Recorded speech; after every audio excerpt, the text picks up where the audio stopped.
વ્યાયામ જેટલું જ ફાયદાકારક છે હાસ્ય.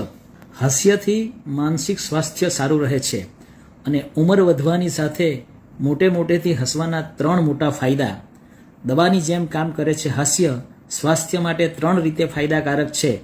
રિસર્ચ મુજબ ખુલીને હસતી વખતે વૃદ્ધોના શરીરમાં 3 મોટા ફેરફાર થાય છે, જે વધતી ઉંમરે શારીરિક માનસિક સ્વાસ્થ્ય માટે ફાયદાકારક છે. કોર્ટિસોલમાં ઘટાડો. હાસ્ય તણાવ વધારતા હોર્મોન કોર્ટિસોલના સ્તરને ઘટાડે છે. કેલિફોર્નિયાની લોમા લિન્ડા યુનિવર્સિટીના સંશોધન મુજબ હાસ્ય વૃદ્ધોની યાદશક્તિને 40% સુધી સારી કરી શકે છે, કારણ કે તે તણાવ ઘટાડે છે. એન્ડોર્ફિનનો સ્ત્રાવ. તેને શરીરનું નેચરલ પેઇન કિલર કહેવામાં આવે છે.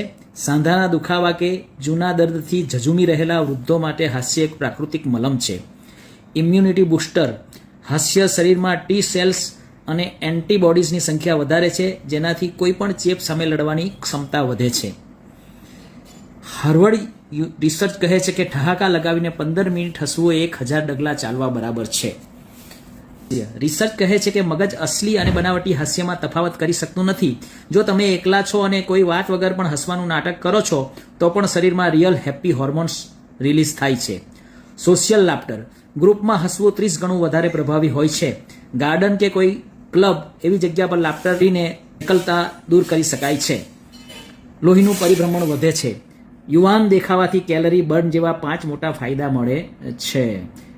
લંગ્સની એક્સરસાઇઝ. ઊંડા હાસ્યથી ફેફસામાં રહેલી જૂની અને દૂષિત હવા બહાર નીકળે છે અને તાજા ઓક્સિજનનું સ્તર વધે છે.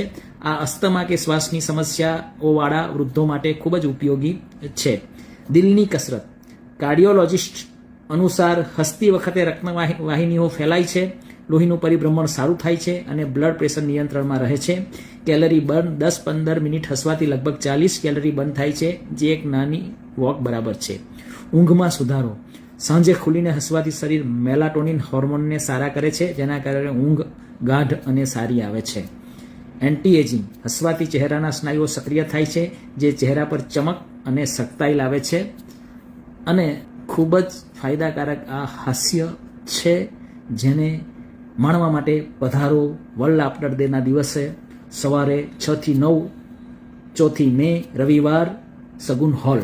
ધન્યવાદ.